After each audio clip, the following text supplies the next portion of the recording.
Welcome to Blue Grit Radio, the podcast that explores making better cops for a better community. I'm your host, Eric Tung. I've been an active police officer since 2007.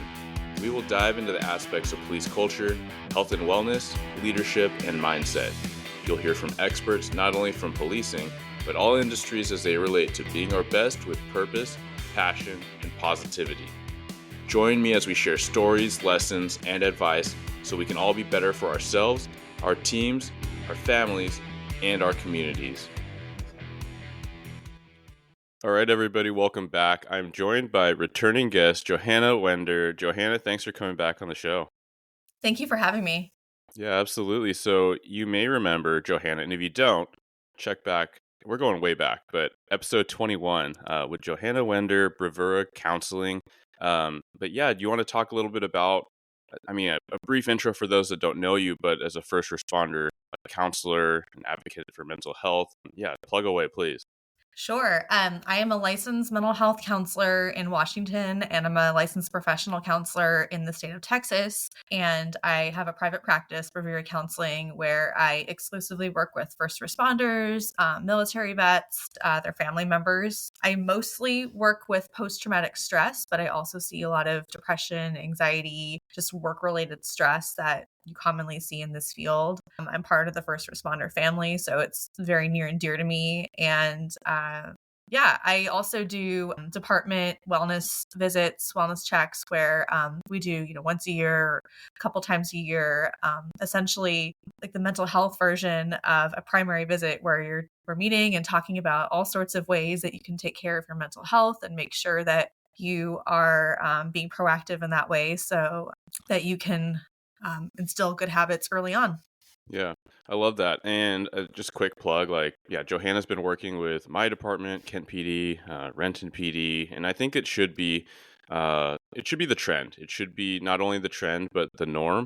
And it's so rewarding to hear the anecdotes of people that have navigated decades of this career circling back to me and completely unsolicited saying like how helpful it is that they're talking to you and they're entertaining these options that have been there forever, but because the department is providing it anonymously, we're just paying for it, right? So people use it or they don't. And luckily people are using it. But all to say that even for officers that have all these different other support systems that had seemed fine, to help them navigate things, I love that people are willing to open up to it. And a lot of times it is the older generations pretty publicly saying that it's super helpful, that I know is removing a lot of the stigma for the newer generations. Yeah, I love that too. It's so it's so hopeful for me to see some of the older generations coming in, people who never once talked to a shrink or an MHP who are now embracing it, and yeah, like you said, paving the way for younger generations to do the same, and hopefully earlier on in their careers so that they really can be proactive. Yeah, absolutely. And so today we are coming in with a topic. It's specific, but it's also huge. And it's a four-letter word that starts with F, and that is fear. So for you, potty mouths, you got really excited that I was going to be vulgar, but no. So it's fear, and a lot of what brought me to want to ask Johanna about this is because it is totally how humans live their lives, right? Is with reward system or fear-based systems, but specifically with first responders and cops. When I think about what we talk about frequently, which is leadership and culture and wellness, one of the biggest hurdles is certainly fear, and what governs our decision-making processes and what governs how we navigate our career in the world is fear and perceptions and what's going to harm us. And that's not just physical. Certainly, that's only one piece of it. So I just kind of wanted to throw that out there and then ask Johanna, being someone that talks frequently with a ton of cops, trains a ton of cops, because she is going to know and hear frequently about what we are afraid of. And so, yeah, without me continuing to ramble on too much, Johanna, I just kind of wanted to see where you wanted to start with that conversation. Sure. Well, I guess where I'll start off is just talking about the experience of fear. Fear is what we would call a primary emotion. So when we talk about emotions, we have primary emotions, which are thought to be those universal human experiences that are in direct response to an event. So, for example, you're at home, somebody breaks into your home and you hear noise. you feel fear. That's your first instinct, your first emotion. And then what we also have what are called secondary emotions, which are feelings that are in relation to that initial experience. So after after the intruder has left your home, hopefully you're unscathed, hopefully everything is okay. Oh, Once you've had the I'm chance unscathed for sure. You got to worry about the intruder. Of course you would be. Um, but after you've had the chance to reflect on it, think about it, maybe you start to feel angry that somebody broke into your house. That would be a secondary reaction. Mm, Or maybe you feel sad that something that you cared about was taken from you. mhm. Um, but fear, when we experience it, is that primary emotion. It is the direct, indirect response to something happening. Um, and for a lot of people, a lot of officers, they're experiencing fear acutely and frequently at the beginning of their career, often in that form of that fight, flight, or freeze. So they are going to calls and they are in that heightened awareness state. And it's a natural state, it's automatic.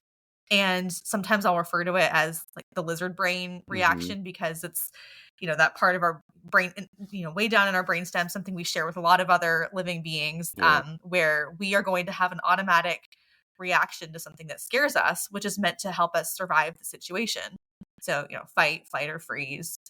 But officers experience that a lot, a lot, a lot. And then they have that, what we refer to as an adrenaline dump, where sort of those feelings catch up to that lizard brain reaction later. So we'll start to feel exhausted, fearful, shaken, trembling, kind of realizing, holy shit, that what just happened or what almost just happened. Yeah. Sort of that moment is the adrenaline dump where it's almost like the emotional reactions catch up to what we just automatically executed in order to get through the situation. So again, like I said, that's happening for officers a lot early on in their careers. And um, a lot of the time they'll kind of interpret it as excitement. Like, Mm, oh, this is the what I've always wanted to do for a job. And that was really exciting. I just pulled my gun out and that was a really close call, but everything was fine. Sort of that real life cops and robbers experience. A lot of people are excited by that early on. Or people might experience it through the lens of being scared. But a lot of the time, that experience is sort of underplayed or minimized because mhm. of the LE culture of stoicism, or even just that stigma of we don't want to talk about being scared. Yeah. We're not supposed to be scared. We're supposed to be in control. So for a lot of officers, they'll start to notice that as they get more experience in this field, they'll start to become desensitized or habituated to that fight, flight, or freeze reaction. It phases them less. They get used to it. And in some ways, that is a good thing because it helps with being able to handle the stress of the job Mhm. if it's not phasing you at this really extreme way. Yeah, it's like But you're it can also developing these not be a good calluses, thing. right? Exactly. It's that sort of an emotional callus. Mhm. But again, that's not always a good thing because sometimes it'll lead to people under responding. It will lead to people not being as activated as maybe they should be when they're in a dangerous situation. Yeah, it makes me think of like one of the academy characteristics, like, fatal flaws, and one of them is tombstone courage. And so the sense that we get complacent, and it's because of the reps, it's because we may learn that traffic stops and responding to domestics are some of the most dangerous situations, but we do them so frequently that we're going to take shortcuts and we're not going to assess the situation fully. And so that is where we do see, you know, based on statistics and data, like officers get hurt or worse. And so, yeah, I could totally see that playing out in that realm. Yeah, yeah, exactly.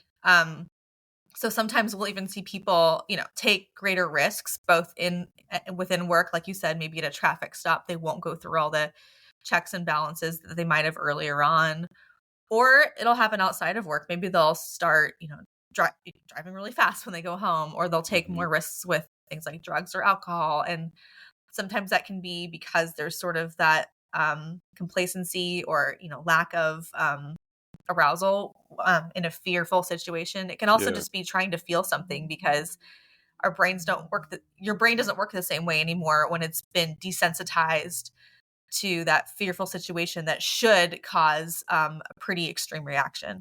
Yeah, that's a huge concept, and I want to come back to that and unpack that. But even to return to where you started, where yeah, we have this buzz and this excitement for the newness, right? So for a lot of newer cops, it might be the first pursuit, it might be the first, you know, vehicle crashing, and then you're in this immediate foot chase, or drawing your weapon for a simple building clear. It might be these things, um, and it might also be fear. So I'm curious, for you, do you think that it could be a mixture of things where both are true? Like, yes, it is excitement, but also there is this element of fear and holy cow, like this is the real deal. Where there is that recognition of your physical danger and your vulnerability there. Yeah, yeah, I absolutely think it can be both. I in my experience, when it is both, a lot of the time officers don't necessarily realize they're scared. It's interpreted through that lens of, oh, this is exciting. Um, and sometimes I will get somebody in my office where they talk about an experience like that. Maybe it was a life-threatening experience where they were, they had to draw their weapon, and um, they were okay, and but they still, for whatever reason, can't shake the memory of it. Mm, And they might describe it as something that was really exciting, or really close call, but they won't use the word fear. So again, it's, even though it's that primary reaction that people are having, they stop even seeing it through the lens of fear. hmm Um, Again, there's kind of that mix of, it's both exciting, but also there's that the cultural stigma, and also they're so used and accustomed to it that they don't even recognize the reaction of fear in themselves anymore. Yeah. So a lot of the time, people are surprised and push back a little when I ask them about the word fear, when I ask them Mm-hmm. about their experience of fear. Well, I wasn't scared. There wasn't a point where I felt scared. I felt frustrated, or I felt annoyed, or I felt, hmm just really alert. But hmm when we dig down, it really is the fear that's keeping them stuck in that memory. Yeah, I love making that distinction. I think it's really important because you're right. There is this apprehension to recognize or admit to fear like it's a shame thing, right? And it shouldn't be. Like, there's a lot of instances where I've encouraged my officers, and I've done it myself, but it took me a while to get there, right? Maybe at the encouragement of others, where you're writing a police report and you say, I was in fear that the subject had a weapon because of how he was diving his hands in his, front of his waistband, and you're like, "Oh, I don't want to write I was afraid." It's like, "Well, you were, so write it because it governs all these reasonable and legal ramifications and processes for you to make your decisions and govern your actions based off that." Like, that's not a bad thing. And so I think it's worthwhile to make the separation of fear is a very normal thing, and it keeps us safe. It keeps us functional. It makes us responsible to our inputs. However, fear is not the same thing as being a coward, certainly, right? Like, um, Correct. and that's what courage is. It's action in the face of fear, despite your fear. It's not to say you don't have it, because then you're pretty absent-minded if you're not keying in on these things. So if we want to be proficient cops and professionals and super dialed in, then yes, you should be afraid because you should be receiving these stimuli to make those decisions. Absolutely, absolutely right. We don't want people to feel an absence of fear. So again, like I said, a lot of the veteran law enforcement officers I see will talk about that they don't feel fear, or they don't feel it as intensely as they used to, and that is not necessarily good hmm because it takes away their ability to assess a safe and an unsafe situation that um, when that the when that differentiation isn't there. Yeah, and even your example, like you're giving, like an officer drawing his or her weapon and being in this close call, quote unquote, right, where things could have gone really bad, really haywire, with just a sliver of change of circumstance.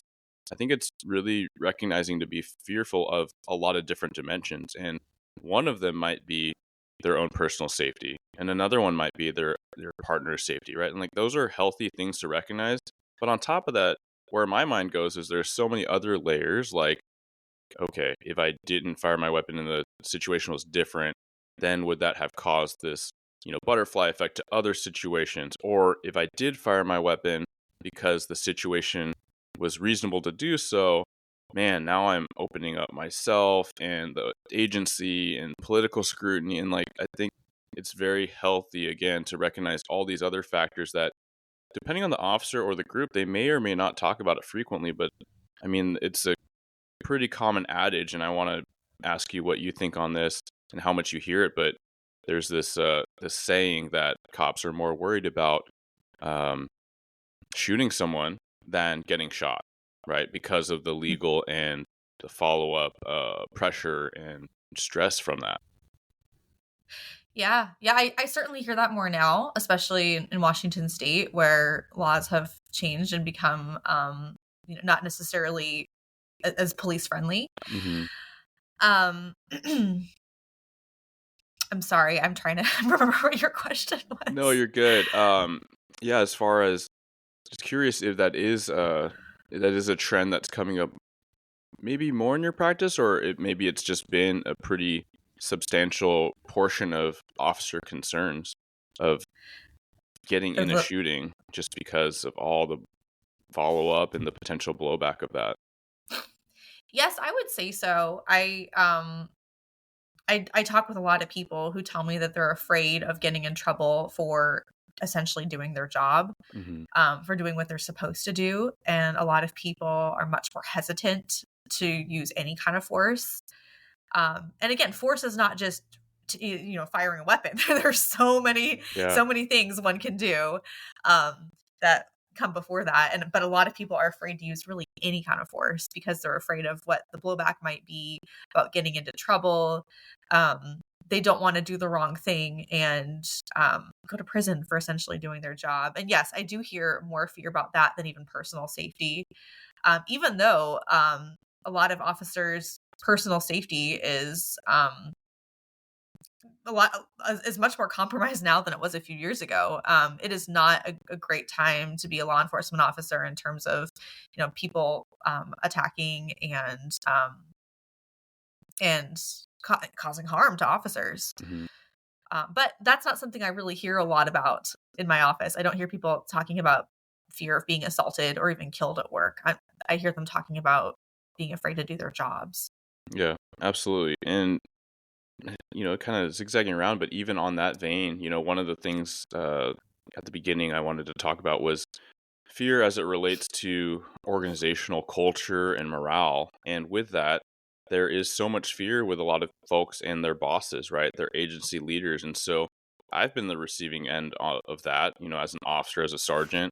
And those days probably won't be over, because I have other bosses and other pressures, right? So it's not to point fingers, it's just to recognize where I was and where I've been and how I perceive these pressures, right? And at the same time, I have to be cognizant that ever since I took on rank as a sergeant, like I may be contributing to these fear processes. And really, where this thought exercise came from was reading about how the most functional, dialed in teams are unafraid to make mistakes, right? So you look at the private sector and people that are very willing and open about transparent mistakes. Like they just say, yep, made a mistake. Here's, okay, cool. Like, and the whole team's just like, yep, okay, cool. We'll make that adjustment as a team. Keep plugging forward, right? There's really no negative consequences. And that's why they're so productive. That's why they're so Right. aligned. But man, like when you say that and you think about it in the law enforcement context, it almost sounds like impossible because the risks can be so high, right? The little mistakes can be catastrophic. But then, even on top of that, okay, how do we mitigate that as leaders, as bosses, to not make people afraid to do their job? I mean, there is so much with leading the right way with compassion. But even that exercise for me, I was like, man, where do I get started? And maybe I need to ask Johanna from her perspective. Yeah, I hear from a lot of people you, the fear of again going to prison for doing their job, and at some point there's not much an individual agency can do about that. They're not going to be the ones who decide whether or not to charge an individual officer for having used force. But I think it can go a long way when officers feel that their command are going to back them, are going Hmm. to support them, are going to listen to them and hear about what their perspective was when they did something and why they made that decision.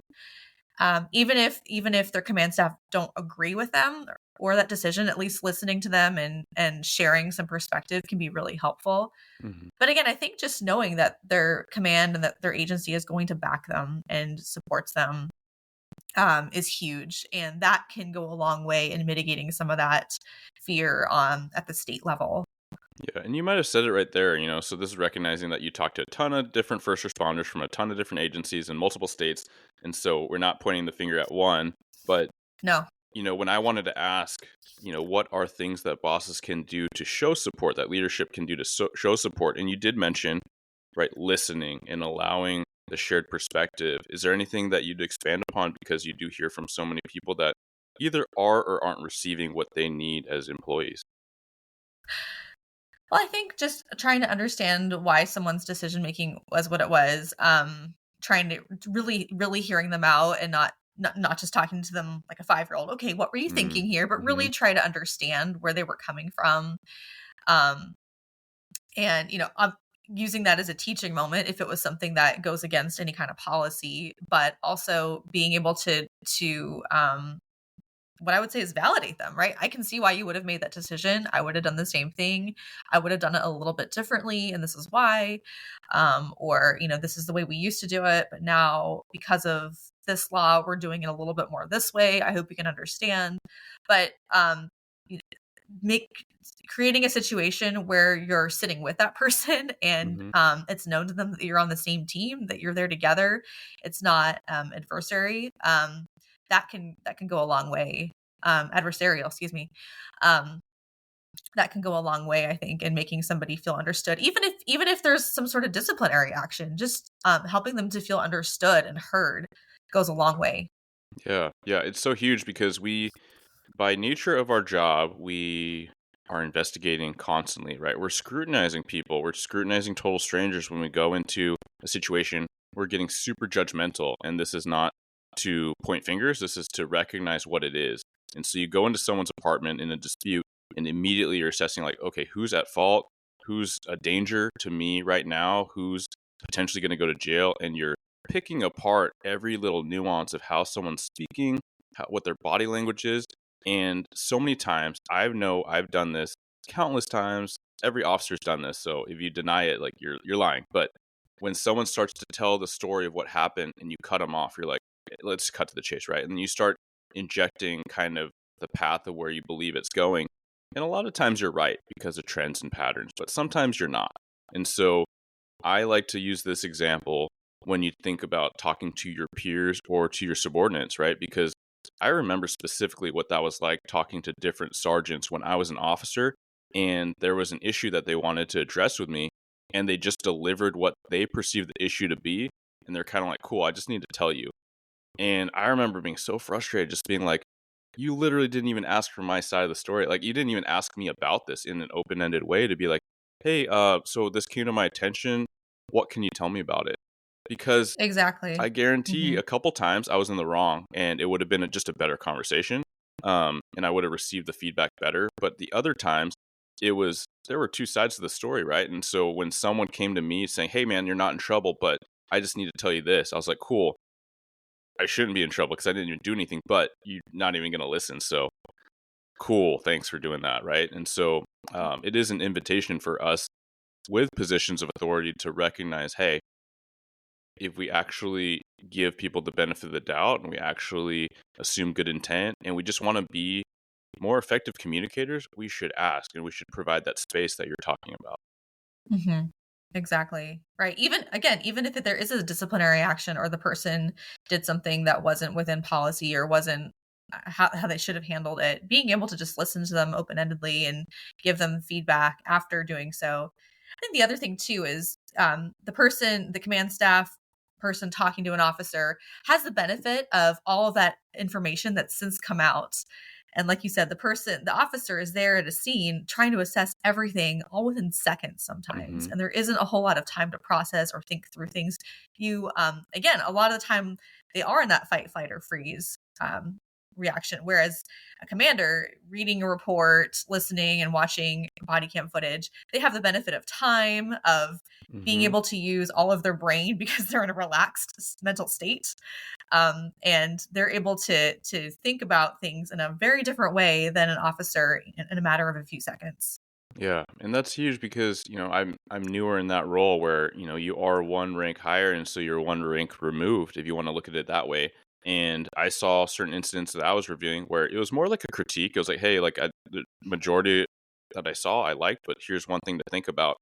But because I didn't have the sit down and I didn't have the face to face, and it's coming in through either a phone call or an email because it's hard to track people down, man, but what a hurdle to actually connecting on the communication, right? The actual piece I wanted that officer to receive, because it was received in such a way, it felt more to that officer. And luckily I was able to circle back and receive this feedback, but like it felt to that officer that I was nitpicking, right? And I was saying that something was at fault, whereas I was just like, no, I mean, I've been in this type of situation. Believe me, I could count multiple, a handful of times that I did something very similar as an officer or a sergeant. I'm just saying, hey, like this is a way to be safer. There's not a performance issue. But when I had that conversation, that was totally different, right? Because I was able to connect. I was being vulnerable to my own mistakes and saying, hey, where I'm coming from is I feel like I rolled the dice when I did things like this and it was not that safe. I would hate for you to do that. Like, I hate for you to be in an unsafe situation. I want you to be safe. I want you to be okay. I care about you. And what a different Mm, way to receive that, right?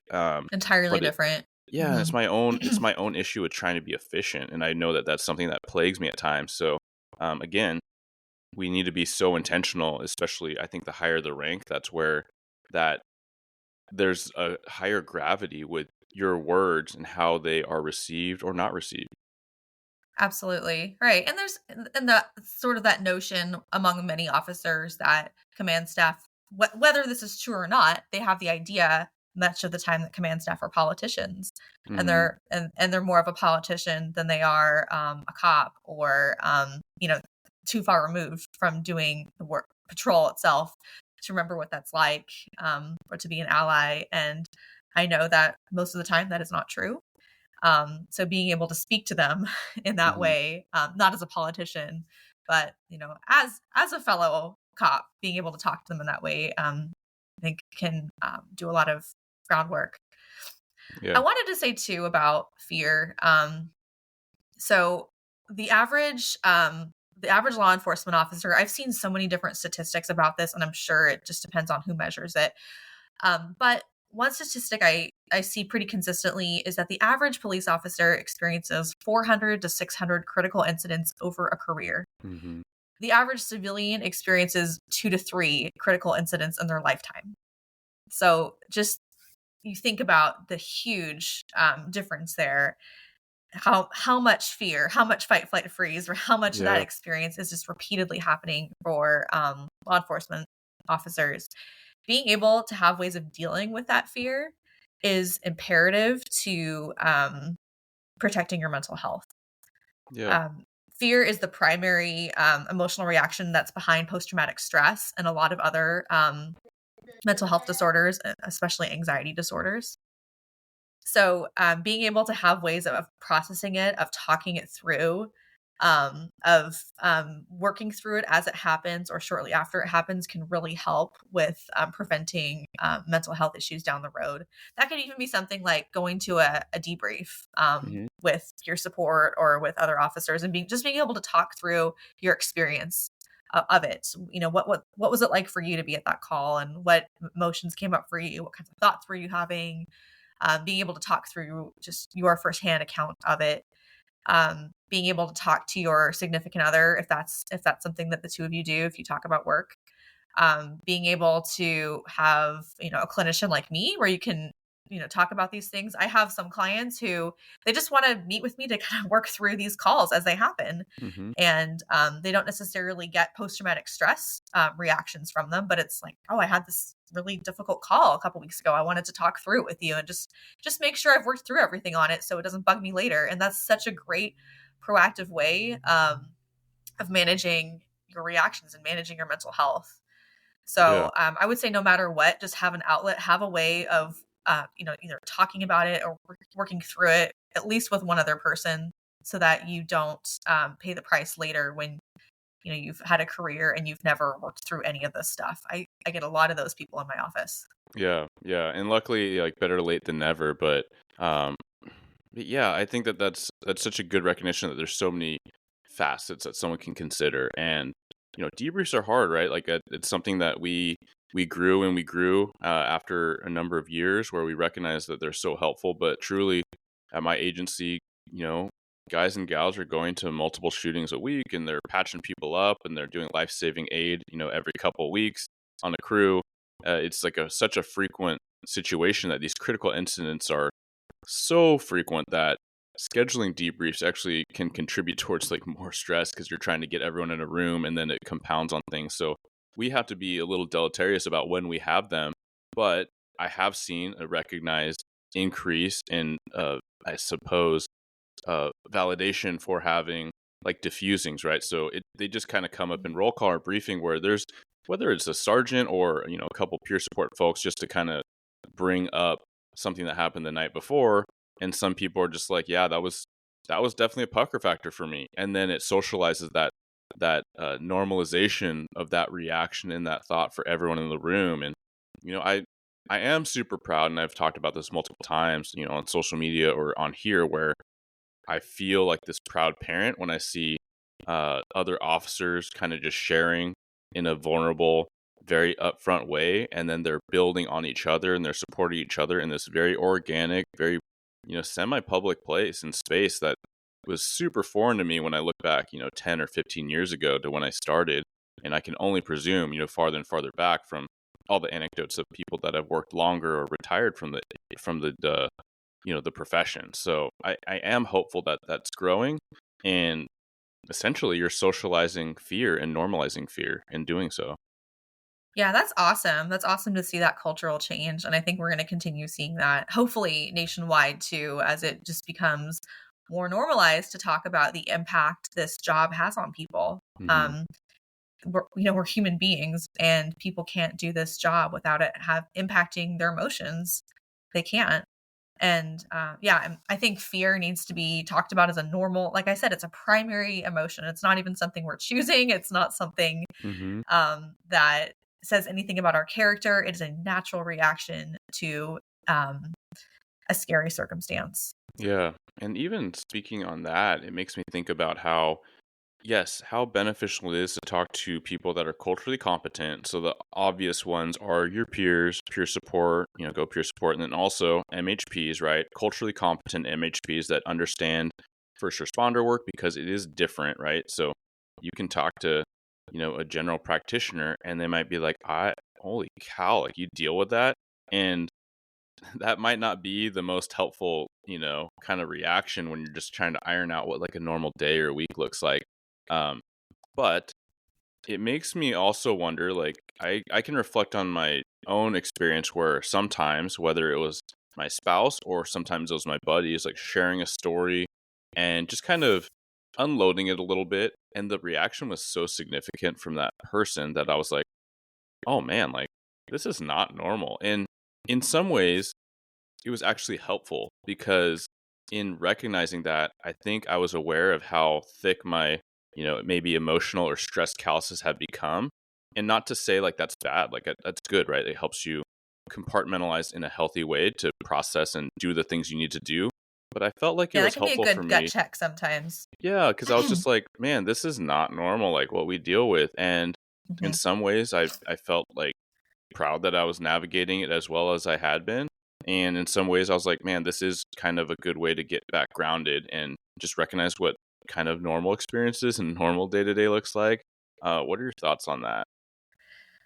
Well, yeah, again, I think there's pros and cons to talking to somebody outside of the field or who doesn't have that cultural competence. Sometimes it can be good to have somebody say, "Whoa, that is not that is not a normal experience," or that's a strange reaction you're having. Sometimes we see the famous videos that surface online of officers maybe talking in a callous way to, and, Mm, and they yep. they go viral because um people talk about, oh, how awful that is, and a lot of officers might watch that and think, well, that's always how we talk at work. Mm, That's how we use humor to diffuse a situation. Sometimes it can be good to have a little bit of a gut check of, oh, maybe it's not good that you're that burnt out, or that's mm, how you're reacting to something like that.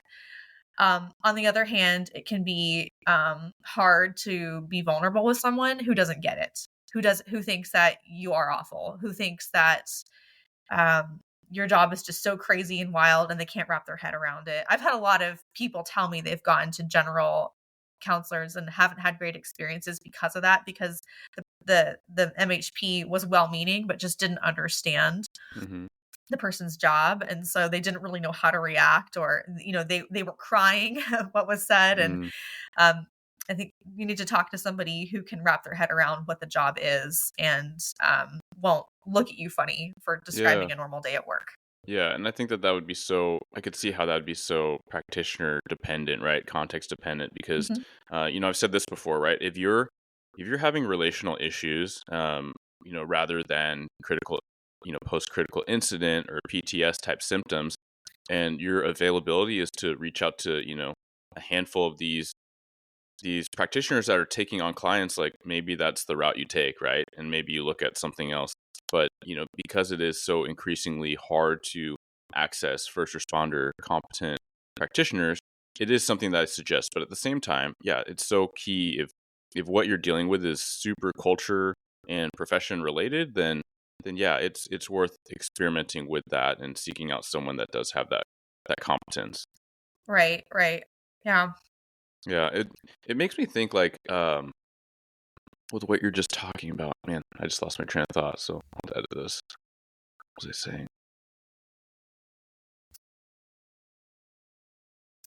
Oh man, I totally lost it.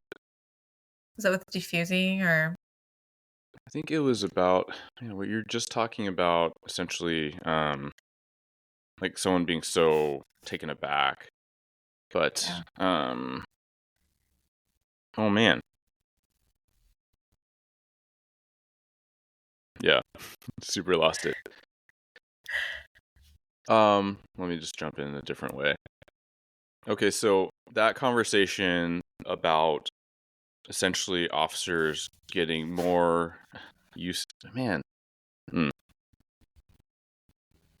so tough. I'm wondering, maybe it'd be good to come back to like the risk seeking behavior that you're kind of going on earlier. Um, okay, so let me ask you this, and returning back to earlier in the conversation, we were talking about how we get more adjusted to these frequent stressful situations and how that might lead to shortcuts and in embracing these more risky behaviors. Kind of had this a couple thoughts actually about risk seeking behavior and that thrill seeking behavior that you do see a lot in first responders. But what are your thoughts on that, and what people can look out for either in themselves or those that they work around? Yeah. So I think, again, it probably is kind of twofold. I think one, the kind of personality that might be attracted to law enforcement might just tend to be somebody who enjoys high risk, thrill seeking kinds of things. So there's sort of that factor where that's just a part of somebody's personality. But then also people, because they become habituated to that fear, maybe need to do more and more extreme things in order to feel the same thing or to feel anything. Mm-hmm. I see that a lot with combat vets, where they come back and life just feels so numb and Mm, dull, and there's just it feels like things have kind of just been drained of color, and so they'll start doing more and more extreme things to try to feel some of the highs and lows they experienced when they were in combat. um so I think being aware of what your baseline is, if you can think back to what your baseline was when you started in law enforcement, trying to think of through, was that a healthy baseline or not. Some people start law enforcement with an alcohol problem, and that's not necessarily the baseline we want to maintain or go back to. mm-hmm. But just knowing what your baseline is when you're healthy is really helpful. And being aware of what kinds of behaviors you're doing. Somebody who wants to go skydiving every once in a while probably isn't going to get into trouble. Somebody who's starting to gamble more or experiment with drugs or drink more or start to have an affair or have sex with other people outside of the relationship. Those are things that are obviously red flags and things we see a lot of in the first responder community. I think that is why. But again, being aware of what that is, if you're noticing it within yourself or if you're noticing it within yourself, I would say maybe talk to somebody who knows you well and ask them if they've noticed a difference, if you feel confident confiding in them. Or maybe that is where you reach out to a first responder specific counselor and talk to one of us about what you've noticed about your behavior. I've had people reach out to me because they've noticed an increase in high risk behavior and they're worried about it, and they're worried about it wrecking their marriage, wrecking their life. And that's something we can do. We can help you get a handle of it on it and help you refer you to higher level treatment if you need to go to like drug or alcohol treatment, or just help you go to some local meetings or help you understand why, what is the function of this behavior, why am I doing this, and being able to have more control over it. As soon as you notice it's an issue, I would say reach out to someone.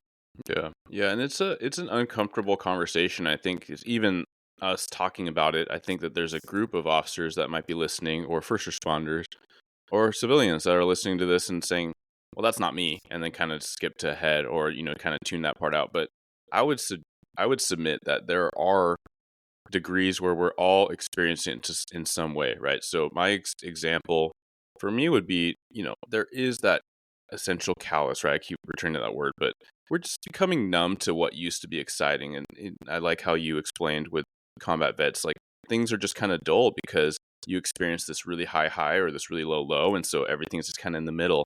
And if you've been working in this type of industry for a while, it's going to happen, right? So the first time I ran code, right, lights and siren, like I was jittery, right? Like I was amped up and adrenaline flying, and then cut forward, a number like 10 years to when I was working as a canine. Like I was just running code, on the interstate to a different county, and I was listening to my sirens for like 20 minutes, and I was just, driving with one hand and all that, right? It's just nothing exciting, right? I'm bored of listening to my siren, going, upwards of 90 plus, 100 miles an hour. But truly, like, I think just recognizing is the first thing, just like we're talking about fear in general. Like, we got to recognize it. But then at the point where maybe my behavior is slipping, like I'm not really even paying attention to the road, maybe I'm looking at my phone driving 100 miles per hour, then that's an issue, right?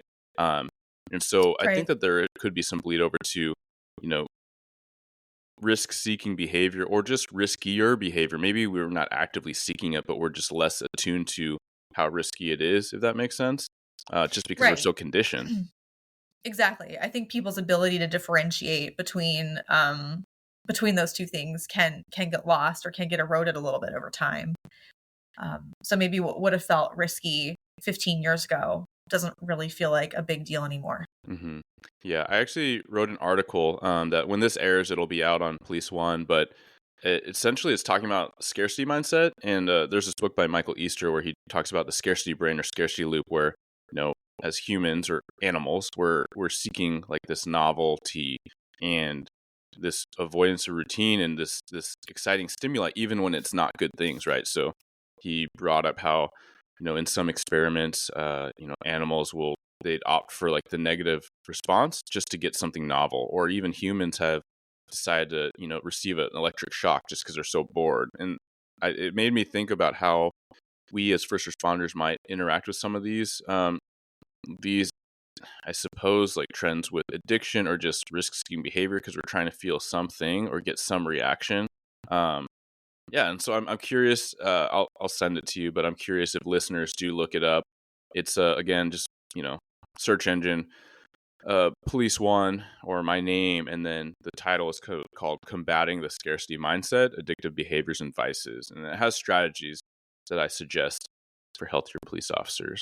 Um, Let me actually pitch you the strategies, and I want to see what you think without going too much into the article. But um, it's basically take stock and kind of identifying what your vices are or what your tendencies might be, using the buddy system for accountability, living outside the blue world, and that is to kind of encourage this context that we've glossed on earlier in the conversation, being intentional towards a lot of these challenges and addressing them, and combating boredom with challenge. And so that's really the thing that I do want to touch on is my thought, and I'm curious your thoughts on it. But if we continue to seek challenge and do things that we're bad at and continue to grow in all these other facets, then my hope would be that we don't get super we don't get super consumed with the boredom of the main thing, because we're taking on these other challenges, and some people find that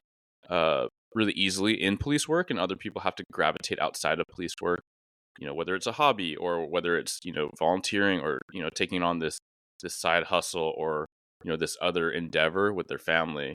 What are your thoughts on all that?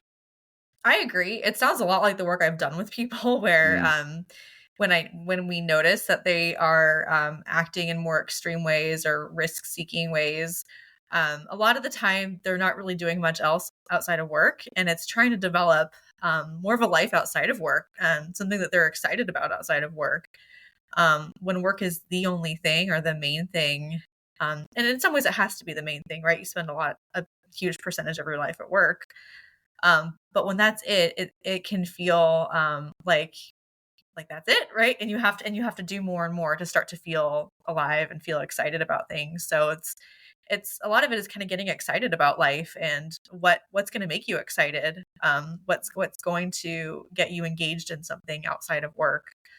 Um, so that's a lot of what we do, and it's something I do for myself too. I don't work in law enforcement, but I have kind of a high intensity hobby that I that I hmm do, and it's kind of for the same reason, right? Because it makes me feel really extreme emotions when I do it, and it's sort of within a safe context of a hobby. So Yeah, for me, it works out.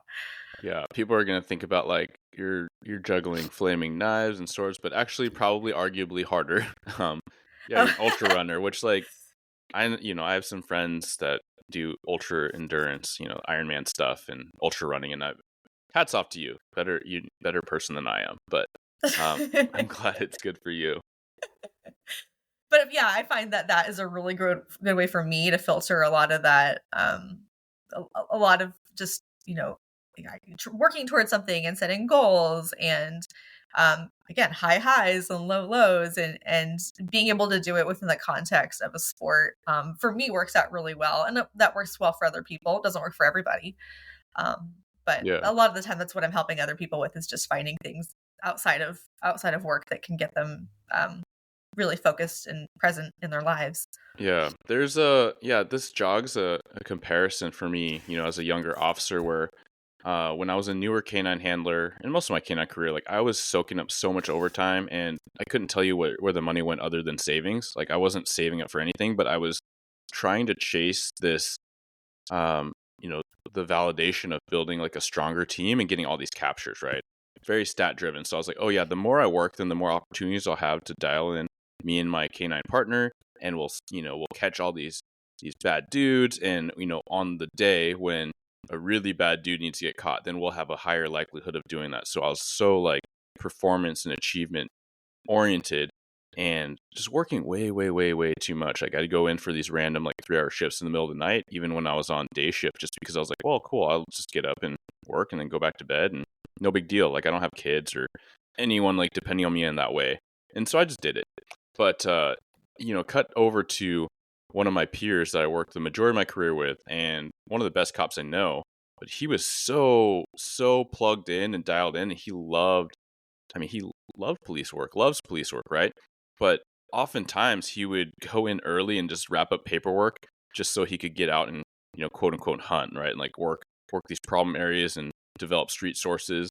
I was like, man, like you could do that on overtime. You could just come in for more overtime if you love this so much. He's like, no, I do it because I want to come in and just be plugged in. If I work overtime, I won't enjoy it. And when he said it, I didn't really get it. I was like, what are you talking about? You love this thing and you're so good at it. And like, it's like a win-win. You're already coming in kind of like a half hour early just to, dial in your paperwork, which I think is asinine, right? But he had already had a recognition that he had to keep these other things going, aka like normal life, to be better at work. Whereas if he overinflated his time at work, then it would just cut down on the quality and his drive. Like he already felt that. So I felt like that was a good example to share out to say, hey, like we have to have these boundaries, and ultimately these boundaries can help us be better in both extreme areas of our lives. Yeah.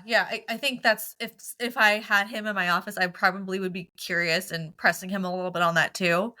Um, but yeah, I think if it worked well for him and it helped him maintain that balance, then that is a good example. Yeah. Yeah. All right, Johanna. Well, I just, I know we covered a lot of ground, but I kind of want to circle back and maybe review for folks like, what the big takeaways that you would suggest as far as, um, talking about fear and talking about this very big topic in our culture. A couple of the things that stick out to me are one, recognition of it, and being able to talk about Yes. it. Yeah, and then and where would you go from there as far as the other factors and what you want to leave folks with on like how to continue working on this big kind of scary topic.